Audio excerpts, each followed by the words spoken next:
देशहित में अब बात टुकड़े टुकड़े गैंग को लगे जबरदस्त झटके की करेंगे। जेएनयू में देशद्रोही नारों के मामले में उच्च स्तरीय समिति ने उमर खालिद और कन्हैया कुमार की सजा बरकरार रखी है और इसे जेएनयू में देश विरोधी नारेबाजी के मामले में जी न्यूज की खबर पर मोहर लगी है। वहीं आज सुप्रीम कोर्ट ने उन लोगों को झटका दे दिया है जो ये दुष्प्रचार कर रहे थे कि जजों को केस आवंटित करने का अधिकार अगर मुख्य न्यायाधीश के पास रहा तो लोकतंत्र खतरे में होगा।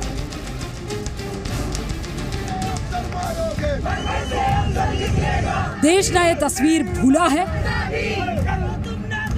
ना ही देश की राजधानी में संसद के बेहद करीब लगे ये देशद्रोही नारे देश भूला है और ना ही कांग्रेस के इन देशद्रोही नारों को लेकर सोच बदली है।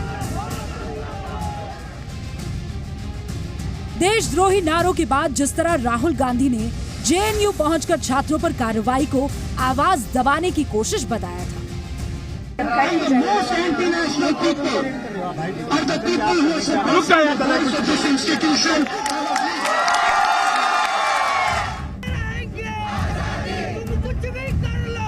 उसी तरह कांग्रेस फिर देश के खिलाफ नारे लगाने वालों के समर्थन में है। दोषी कौन है उसे दंडित करना चाहिए। कुल मिलाकर हेर फेर की गई और उसमें वीडियो में जो नारे नहीं लगे थे वो बाहर से डाले गए। तो इसकी भी जांच होनी चाहिए जिससे दोषी बचने न पाए और निर्दोष दंडित न होने पाए। कांग्रेस और जेएनयू के अफजल प्रेमी गैंग को बचाने वाली पार्टियां अब भी जेएनयू में देशद्रोही नारों वाले वीडियो को झूठा बताने की कोशिश कर रही है, जबकि 2 साल पहले ही सीएफएसएल की जांच रिपोर्ट में साफ हो चुका है कि जेएनयू में देशद्रोही नारों वाला वीडियो 100% खरा है।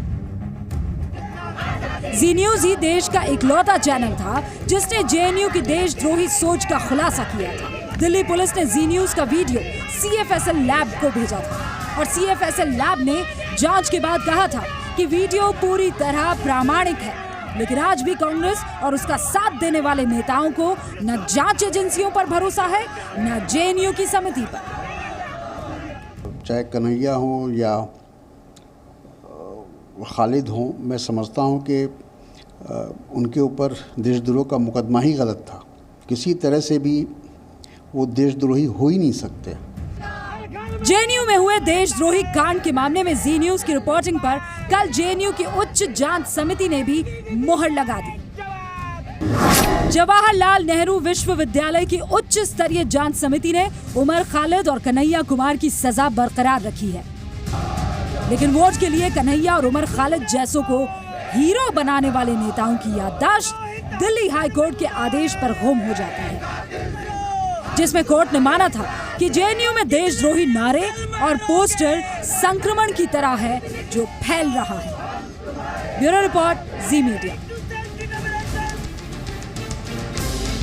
तो कांग्रेस और उन तमाम पार्टियों के नेता जो जेएनयू में अफजल प्रेमी गैंग को बचाने की लगातार कोशिश कर रहे हैं, उन्हें देशहित में हम उन नारों की याद दिलाना चाहते हैं जिनका जिक्र दिल्ली हाई कोर्ट के ऑर्डर में।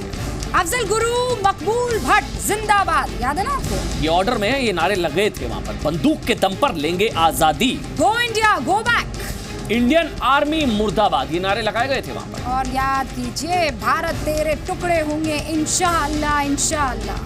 एक और नारा था, भारत की बर्बादी तक जंग रहेगी, जंग रहेगी। दिल्ली हाई कोर्ट ने कहा था कि ये राष्ट्र विरोधी नारे लगाने का मामला है जो राष्ट्रीय एकता के लिए खतरा है। लेकिन अफजल गैंग को आज तक ना तो देश विरोधी नारे सुनाई दिए, ना इन लोगों ने दिल्ली हाई कोर्ट की टिप्पणी सुनी।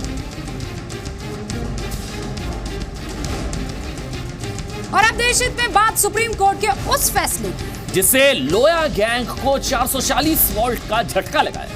एक्चुअली लोया गैंग ये दुष्प्रचार कर रही थी कि जजों को केस आवंटित करने का अधिकार अगर मुख्य न्यायाधीश के पास रहा तो इससे लोकतंत्र खतरे में हो जाएगा। आज सुप्रीम कोर्ट ने साफ कर दिया है कि चीफ जस्टिस ही मास्टर ऑफ रोस्टर हैं, कि वो ही लगा सकते हैं कि कौन से केस की सुनवाई कौन करेगा, ये चीफ जस्टिस तय करेंगे। सर्वोच्च अदालत ने जजेस को केस अलॉट करने की रोस्टर प्रक्रिया में बदलाव करने की मांग को खारिज कर दिया है। पूर्व कानून मंत्री शांति भूषण ने मांग की थी कि केस आवंटित करने का अधिकार सिर्फ और सिर्फ चीफ जस्टिस को नहीं होना चाहिए। शांति भूषण ने पीआईएल देकर कहा कि सिर्फ चीफ जस्टिस के बदले 5 वरिष्ठतम जजेस को मिलकर केस आवंटित करने का अधिकार मिलना चाहिए। इस पर सुप्रीम कोर्ट ने कहा कि चीफ जस्टिस ही मास्टर ऑफ रोस्टर है, मतलब याचिका को खारिज कर दिया। शांति भूषण ने कहा कि मास्टर ऑफ रोस्टर अनियंत्रित और निरंकुश नहीं हो सकता।